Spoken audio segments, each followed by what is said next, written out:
Vicky UV creations concept తోటి Prashanth Reddy direction లో వచ్చినటువంటి భజే వాయు వేగం ఈ టైటిల్ చాలా ఇంప్రెసివ్ గా ఉంది, చాలా ఇంట్రెస్టింగ్ గా ఉంది.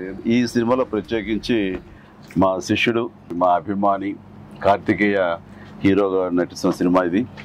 అండ్ తను నాకు ప్రత్యేకం, దానికి చాలా కారణాలు ఉన్నాయి. తను చిన్నప్పటి నుంచి నన్ను అంతగా అభిమానించే వ్యక్తి, నా అభిమాని. ఒక హీరోగా ఇలాంటి మంచి సినిమా చేయడం అంటే అది ఎప్పుడు బాగుండాలని మనస్ఫూర్తిగా నేను కోరుకుంటాను. ఆ రకంగా నా best wishes always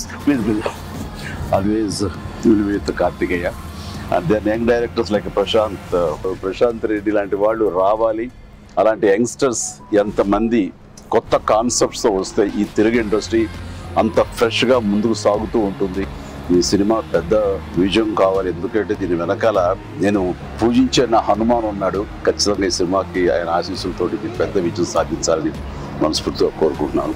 and teaser చూసినంత వరకు నాకు అనిపించింది ఏంటంటే ఇది ఫాదర్ అండ్ సన్ మధ్య ఉండే ఒక చక్కటి రిలేషన్, ప్లస్ యాక్షన్ కూడా చాలా బాగుంది. ఇంత మించి నాకు స్టోరీ కొంచెం తెలిసినా సరే ఎక్కువ లీక్ చేయదలుచుకోలేదు, చెప్పదలుచుకోలేదు. Don't worry. So all the very best.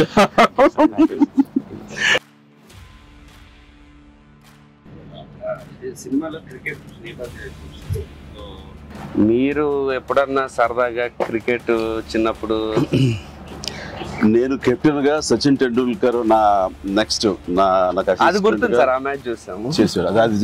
అది విన్నర్, ఆ మ్యాచ్ చూశారు చాలా మంది. అది చూసేది మాత్రాన, అది నేను పార్టిసిపేట్ చేస్తే మాత్రాన నాకు బ్యాట్ పట్టుకోవడం వచ్చు, బాల్ ఎరగొట్టడం వచ్చు అనేది మాత్రం అనుకోవద్దు. నాకు అస్సలు క్రికెట్ రాదు, క్రికెట్ మీద ఇంట్రెస్ట్ కూడా అంత మాత్రమే. అంటే దానికి కారణం ఏంటంటే చిన్నప్పుడు బ్యాట్ తీసుకుని నేను కొట్టాలని చూశాను, వాడెవడో ఎన్నుకొట్టాడు నా బొట్టనేల మీద. ఇప్పటికే ఇంజరీ ఉంది ఎట్లాగా చూడండి స్వెట్. ఇంకా అప్పటి నుంచి మళ్ళీ బ్యాట్ పట్టుకోదలుచుకోలేదు, ముట్టుకోదలుచుకోలేదు ఆ భయంతో. బహుశా వాళ్ళు నన్ను ఫీల్డ్కి రానివ్వకుండా చేయడం కోసంగా చిన్న ప్రయత్నం చేశారు. చిన్నప్పుడు 8th 9th class 10th class అప్పటి నుంచి మళ్ళీ ఎప్పుడు బ్యాట్. అలా వెళ్ళండి, సచిన్ మీ క్యాప్టెన్సీలో ఆడేవాడు కాదు కదా సార్? ఏదో మనం రాసి పెట్టింది అంతే. ఇప్పుడు ప్రొడ్యూసర్ డైరెక్ట్ నాతో ఆడుకుంటారు, అది ఆడ తప్ప వేరే ఆడలేదు. విశ్వంబర నుంచి ఏమన్నా చిన్న లీక్ ఇస్తారు, త్వరలో ఇస్తారు. లీక్ చేస్తాను, లీక్ చేయకుండా ఉంటానా?